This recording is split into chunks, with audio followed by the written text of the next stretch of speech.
Hello everyone, I am बेला जैन और मैं आपका हार्दिक स्वागत करती हूँ हमारी चैनल इंग्लिश माणी पर।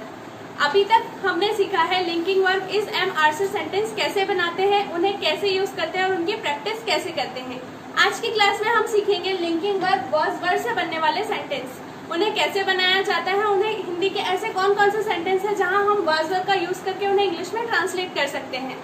आई एम श्योर कि जिन्होंने भी अभी तक इज एम आर वाली क्लासेस को अच्छे से फॉलो किया है, उनकी प्रैक्टिस की है, उनके लिए वॉज वर्ब वाले सेंटेंसेस बनाना चुटकियों का काम होगा। तो आइए अब हम स्टार्ट करते हैं वॉज वर्ब वाले सेंटेंसेस बनाना।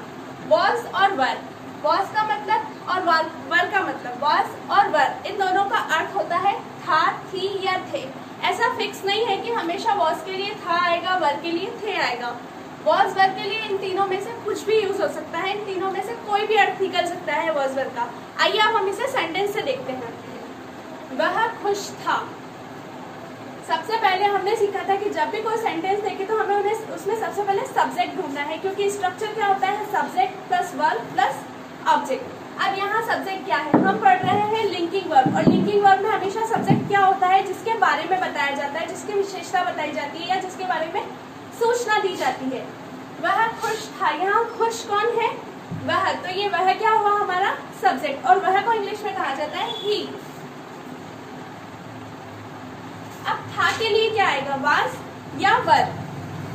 तो ही, शी, इट, आई या एनी नेम सिंगुलर सब्जेक्ट के साथ आएगा वाज। सिंगुलर सब्जेक्ट मतलब एक वचन करता, और यू, वी, दे या name of more than one या एक से ज्यादा जब किसी का नाम आए तो वहां आएगा वर, क्योंकि ये क्या है, बहुवचन करता है। ये हम पहले की क्लासेस में भी पढ़ चुके हैं।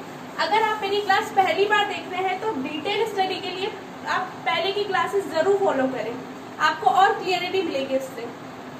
तो ही के साथ यहाँ क्या आएगा, वॉज। और खुश को इंग्लिश में कहा जाता है हैप्पी। ही वॉज हैप्पी, वह खुश था। तुम लाचार थे, तुमको इंग्लिश में कहा जाता है यू। अब यहाँ तुम के साथ क्या आएगा, वाज या वर, तो यहाँ आएगा वर, क्योंकि तुमको कहते हैं हम प्लूरल सब्जेक्ट, यू वर। और लाचार के लिए क्या यूज करते हैं, हेल्पलेस। लाचार को इंग्लिश में कहा जाता है हेल्पलेस। अब ये हेल्पलेस, हैप्पी, ये क्या है, ये विशेषण है, एडजेक्टिव है, जिनकी लिस्ट मैंने आपको क्लास नंबर 6 में दी थी। तो प्लीज अगर आपने वो लिस्ट अभी नहीं निकाली है या उसे याद करना स्टार्ट नहीं किया है तो प्लीज क्लास नंबर 6 के डिस्क्रिप्शन बॉक्स में जाकर वो लिस्ट जरूर निकालें और उसे याद करना शुरू करें। राम थका था, राम थका था, यहाँ ये थका क्या है, स्थिति बता रहा है। किसकी स्थिति, राम की स्थिति बता रहा है कि वह थका हुआ है या वह थका है। तो सब्जेक्ट है यहाँ राम, था के लिए आएगा वाज, और थका को इंग्लिश में कहा जाता है tired. Ram was tired. Next, मैं खिलाड़ी था। अब यहाँ कौन था खिलाड़ी, मैं, तो यहाँ मैं के बारे में सूचना दी जा रही है। मैं को कहते हैं आई। था के लिए आएगा वाज, और खिलाड़ी को इंग्लिश में कहते हैं प्लेयर। ये तो हुए वो सेंटेंस जिनके अंत में था, थी, थे जो शब्द आते हैं, तो उन्हें हम इस तरह से बनाते हैं। लेकिन हिंदी के कुछ और सेंटेंसेस हैं जिन्हें वाज वर्ब का यूज किया जाता है, लेकिन जरूरी नहीं है हमेशा कि वहां सिर्फ था, थे, थी ही आए, और शब्द भी आते हैं। आइए देखते हैं हम वो सेंटेंसेस। छात्र आज्ञाकारी होते थे। पहले जमाने में जो छात्र थे वो ज्यादा आज्ञाकारी होते थे, अभी भी होते हैं बट पहले ज्यादा होते थे। तो छात्र आज्ञाकारी होते थे। अब इस सेंटेंस को हम कैसे ट्रांसलेट करेंगे, छात्र को इंग्लिश में बोलते हैं स्टूडेंट्स।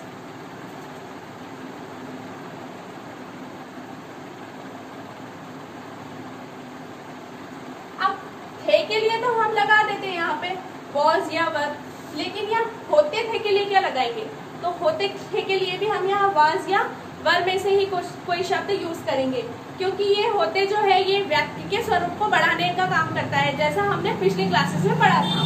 तो यहाँ स्टूडेंट्स बहुवचन है, प्लूरल सब्जेक्ट है, इसलिए यहाँ आएगा वर। Students were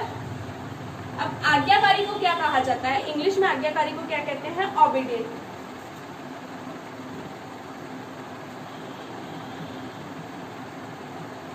students were obedient. आम मीठा लगता था। आपने बहुत सारी बार पुराने लोगों को ये कहते हैं, पुराने लोग आई मीन जो बहुत बड़े बड़े लोग होते हैं उनको कहते हुए सुना होगा कि अब तो फ्रूट्स में स्वाद ही नहीं है, पहले ये इतना मीठा आता था, ये ऐसा होता था, वैसा होता था। तो आम मीठा लगता था। अब इस सेंटेंस को कैसे बनाएंगे? आम को कहते हैं इंग्लिश में मैंगो। अब लगता था या था एक ही अर्थ है, तो यहाँ आएगा मैंगो सिंगुलर सब्जेक्ट है इसलिए वाज, और मीठे को कहते हैं स्वीट।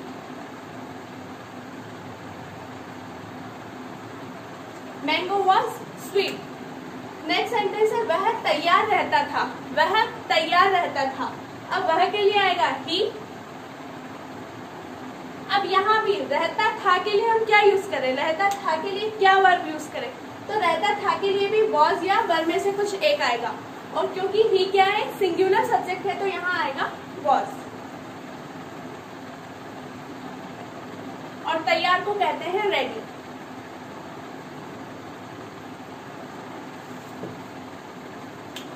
तो फ्रेंड्स, इन सेंटेंसेस के थ्रू हमने देखा है कि अगर किसी वाक्य के अंत में होते थे, लगता था, रहता था, अगर ये शब्द आए तो भी वहां वाज या वर का ही प्रयोग होगा, क्योंकि ये शब्द सिर्फ वाक्य के स्वरूप को बढ़ाने का काम करते हैं। इनका अर्थ वही होता है जो था का होता है। अगर मैं ऐसे कहूँ छात्र आज्ञाकारी होते थे या छात्र आज्ञाकारी थे, दोनों का मतलब एक ही निकलता है। अगर मैं इसे ये कहूँ आम मीठा लगता था या आम मीठा था, दोनों का अर्थ एक ही है। वह तैयार रहता था या वह तैयार था, दोनों का अर्थ एक ही है। अभी तक हमने वह सेंटेंस देखे हैं जिनमें सब्जेक्ट होता है, कोई ना कोई सब्जेक्ट होता है जिसकी विशेषता बताई जाती है, जिसके बारे में बताया जाता है। अब हम वे सेंटेंस देखेंगे जिनमें कोई सब्जेक्ट नहीं होता है। वो सेंटेंस कैसे बनाते हैं आइए देखते हैं।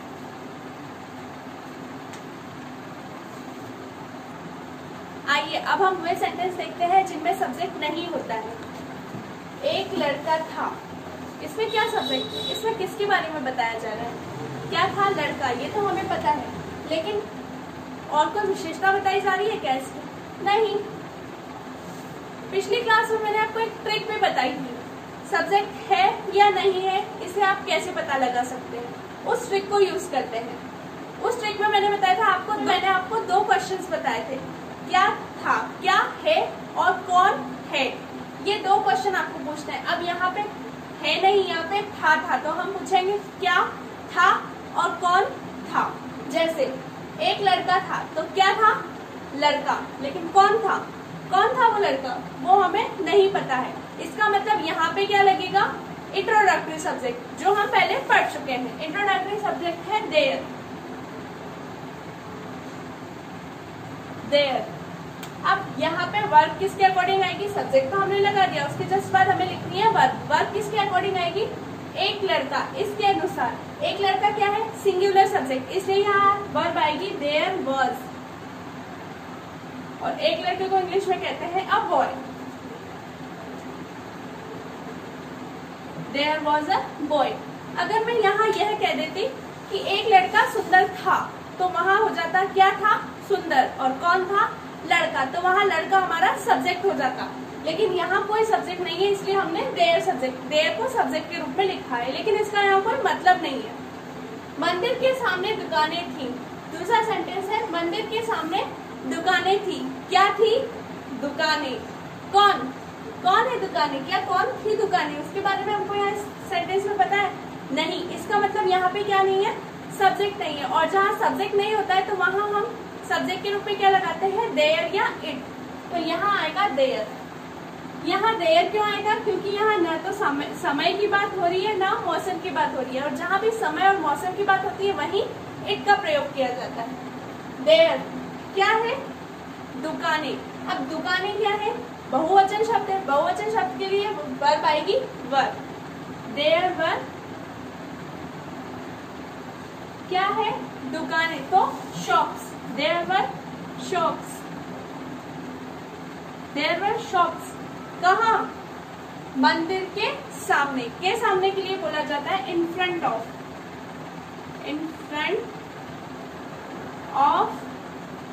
The temple.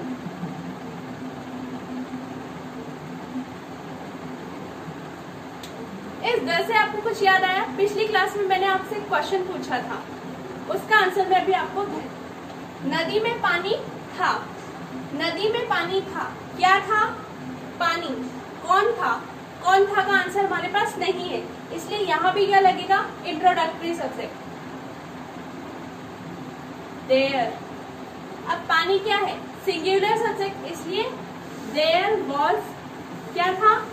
पानी, वाटर। देयर वॉज वाटर नदी में, इन द रिवर।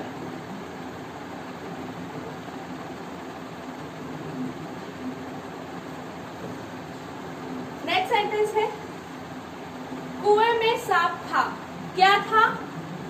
सांप। कौन था? कौन था का आंसर यहाँ भी नहीं है, कहाँ था? कुएं में था। क्या और कहाँ का आंसर अगर आपको मिल जाता है तो वहां लगेगा इंट्रोडक्टरी सब्जेक्ट, और क्या और कौन का आंसर आपको नहीं मिलता है तो वहां भी लगेगा इंट्रोडक्टरी सब्जेक्ट। देयर सांप था, सांप क्या है? Singular subject. There was a snake, सांप को इंग्लिश में कहते हैं स्नेक। कहाँ? कुएं में, इन दी वेल।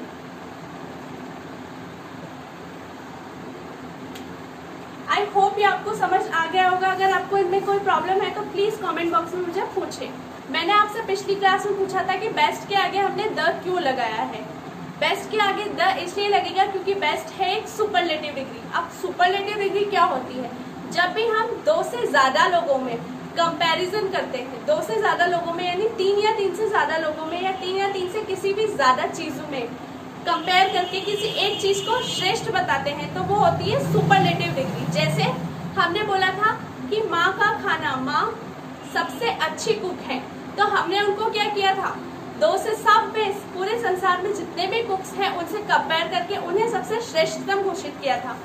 तो उस श्रेष्ठतम को, सबसे अच्छा शब्द को इंग्लिश में रिप्रेजेंट किया जाता है बेस्ट के द्वारा, इसलिए उस बेस्ट के पहले लगेगा द। इसी तरह यदि हम बोले सबसे लंबी नदी कौन सी है, तो सबसे विश्व की सबसे लंबी नदी है नील नदी। तो लॉन्गेस्ट रिवर इज नील। तो जो ये लॉन्गेस्ट शब्द है इसके पहले भी क्या लगेगा? द लॉन्गेस्ट रिवर इज नील। उसी तरह अगर मैं बोलूं सबसे ऊंचा पर्वत, विश्व का सबसे ऊंचा पर्वत कौन सा है? Mount Everest. तो the highest mountain of the world is Mount Everest. तो यहाँ जो है हाईएस्ट, जिन भी वर्ड्स में पीछे EST लगता है वो मोस्टली वर्ड्स होते हैं सुपरलेटिव डिग्री वाले, और उनसे पहले हम द का यूज करते हैं। अब नेक्स्ट क्लास में हम सीखेंगे वॉज वर वाले सेंटेंसेस की प्रैक्टिस करना, कि इनकी प्रैक्टिस आपको कैसे करनी है। तब तक के लिए बाय बाय।